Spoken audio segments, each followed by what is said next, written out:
a prince's struggle with God, a battle that changed everything. Have you ever tried to contend with God?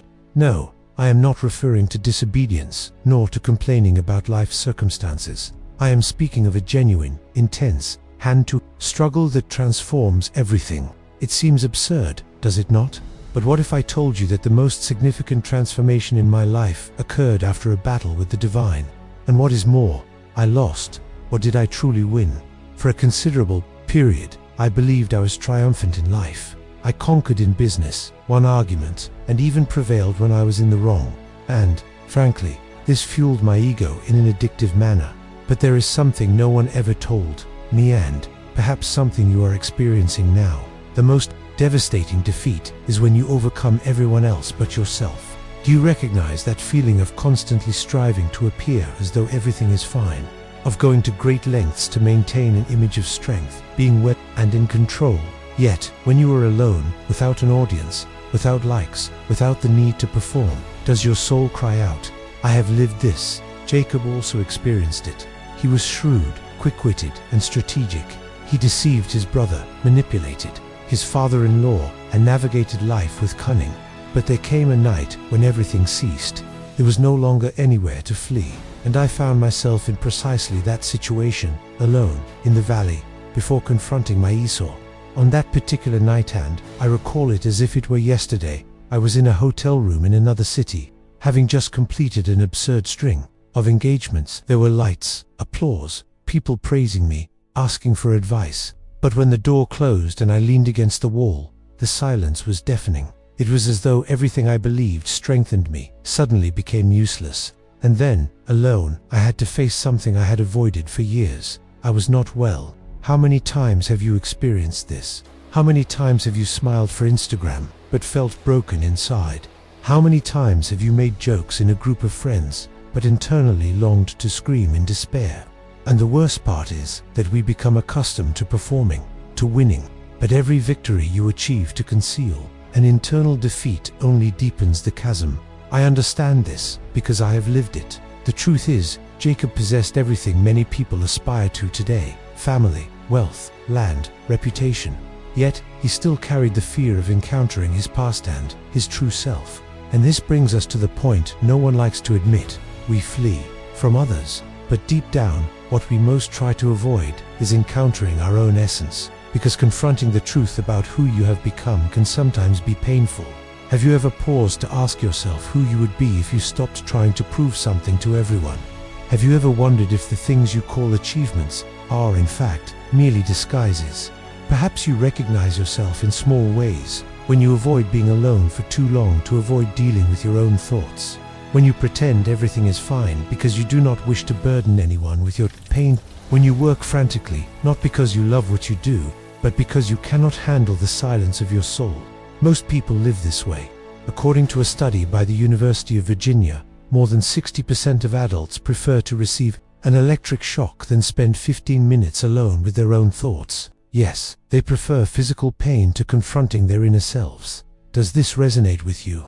Ultimately, what I discovered, and it was not a pleasant revelation, is that succeeding in life without conquering within yourself is an emptiness, disguised as success. And that night was my breaking point. I had no one to blame, no stage on which to hide. I had to face the fact that all my achievements were no longer holding anything together. The facade crumbled, and I wept. But in that weeping, there on the floor, I discovered something that changed everything. Vulnerability is where God begins to act. Jacob spent his entire life fighting against everything and everyone. But that night was the first time he wrestled with God and with himself. And it was there that the transformation began. Therefore, I tell you, without fear, if today you feel exhausted, empty, pressured to keep winning so you do not collapse, perhaps this is the exact moment God wants to stop you, not to punish you, but to rebuild you. The lingering question is, will you continue trying to conquer the world, or will you stop running and finally face the battle that truly matters? Because only when we win that one does everything else begin to make sense. The most challenging part of all this is understanding that God is not solely about comfort. He does not always appear with a gentle word, an embrace, or a quick answer to alleviate pain. Sometimes he appears fighting against you, and I know how wrong that sounds, because we were raised to believe that God comes to protect us, to heal us, to defend us from evil. But no one prepared us for the day when it is God Himself who will confront us, and not with harsh words, but with a struggle, hand to hand, force against force, without an audience, without rehearsal, without a filter. Jacob experienced this, and so did I. We always assume God comes to give us victory, but that night, He came to leave me limping. It was as if He said, "You trust so much in your abilities, in your way of solving everything, in your control, so be it. Let us fight." And it was not a beautiful spiritual moment. It was agonizing. Have you ever felt that everything that used to go right in your life suddenly began to go wrong? That doors began to close without explanation. That what was once easy became an insurmountable wall. I lived this. At the time, I thought it was an attack from the enemy, or others' envy, or life's injustice. But after much flailing, I realized God was not punishing me, He was molding me. And believe me, it hurts, because He goes directly to the point you trust most. With Jacob, it was his hip joint that which provided support, stability, movement. With me, it was my ego, my reputation, the image I had carefully constructed, and which God, with a single intervention, caused to crumble. Why? Because as long as we continue to rely on our own strength, we will never discover who we truly are. And this may seem cruel, but it is. Love, a love that fights with you to save you from yourself. How many times have you asked God, "Change me," but when He began to touch where it hurt, you pulled away? Have you ever said, "Lord, break me and remake me," but when He began to break, you ran? It is common. Most people pray for transformation, but they want that transformation to come without pain. Yet there is no way to be reborn without the old self dying. And to die, sometimes, one must bleed.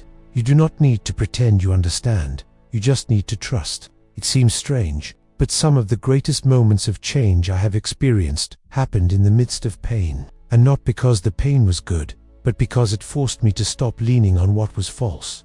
Do you remember what happened to Jacob after the struggle? He was left limping.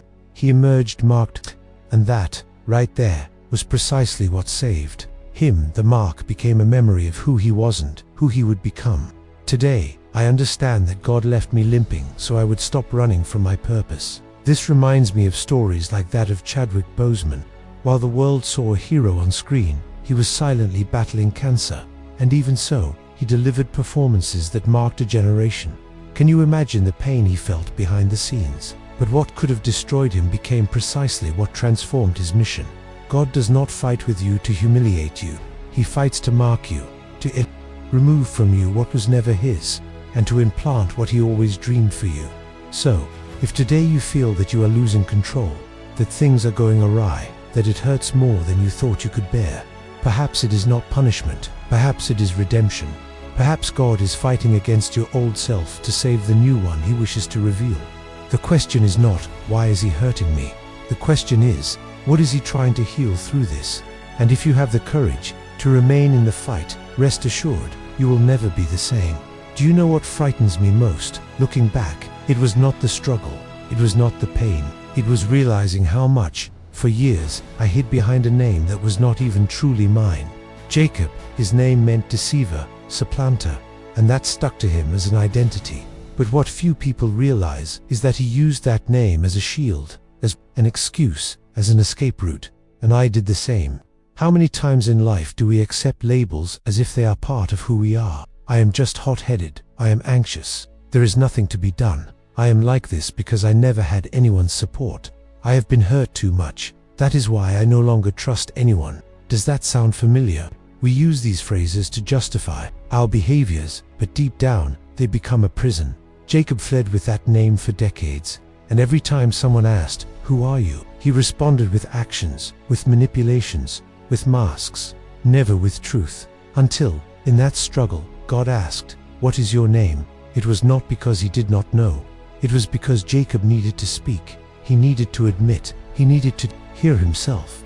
And when he said Jacob, it was as if, for the first time in his life, he said, "I am this person who deceives, who flees, who manipulates. I am this broken person." And God does not respond with accusation. God responds with a new name, Israel. You have struggled with God and with humans, and have overcome. This changed everything, because it was there that I understood. God does not change who you are until you recognize who you have become. And do you know what hurts most? It is that some people have been living for years with a name that did not come from God, but from circumstances. It was abandonment by a father that placed a name on you. It was betrayal that placed another. It was bullying at school, comparison with others, constant criticism, rejection. And now you carry this invisible name and mold yourself to it. But God, He did not call you defeated. He did not call you difficult. He did not call you foolish, nor a failure. These names given to you came from pain. But the name He has for you comes from truth. Once, in a team meeting, someone interrupted me and said, "You are very impulsive. You start everything and finish nothing." And wow, that hit hard, more than it should have. Because I realized that, for years, I had been telling myself this: I am the one who starts and does not finish. And I began to sabotage myself. Every time a project seemed too big, I would abandon it. Not out of laziness, but because I had already accepted that this was my way, until the day I decided to confront that lie. And it was difficult. I needed to continue a project just to prove to myself that that name was no longer mine. Today, that project has impacted more than 1 million people. And every time I remember this, I think, what if I had continued hiding behind that label?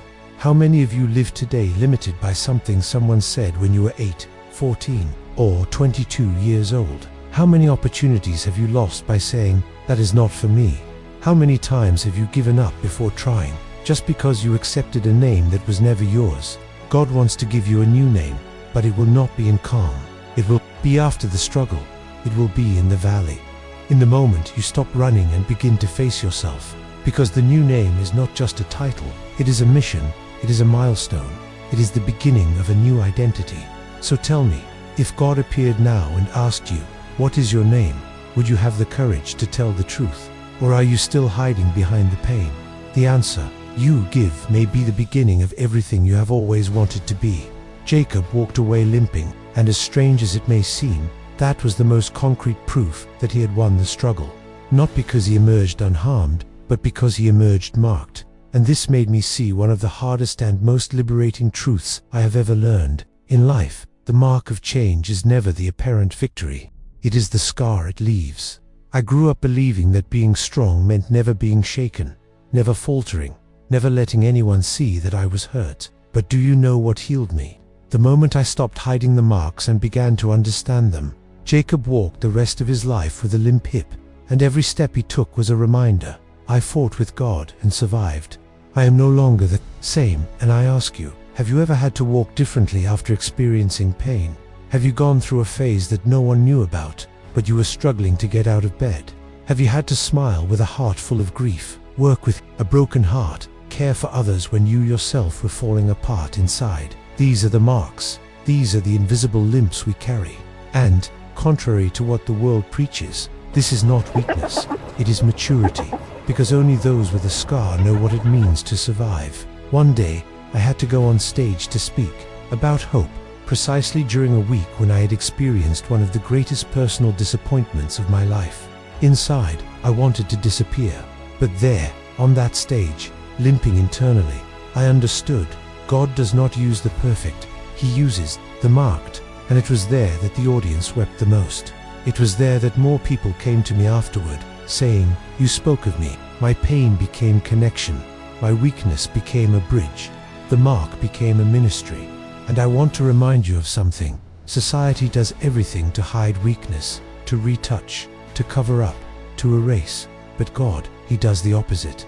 He takes your wound and transforms it into a testimony. Do you really think you will emerge unscathed from everything? Do you think it is possible to live intensely, love deeply, make mistakes, fall, start over, and not emerge with a scar? It is not possible. But this is not to frighten you. It is to liberate you. Your marks tell a story that others need to hear. People you cannot even imagine can be reached by what you have survived. Oprah Winfrey, for example, one of the most influential women in the world. She suffered abuse in childhood, was rejected, experienced hunger, but she used all of that as a propelling force. The marks that could have destroyed her became the foundation of the authority she possesses today. Have you ever considered this? What if your pains are not an end, but a beginning? What if this scar you carry with shame is precisely the key God will use to open new doors for you? It is time for us to stop trying to hide what we have been through, because true victory is not the absence of pain, it is having survived it and still standing. So, look at your story with more grace. You may be limping, but you are walking.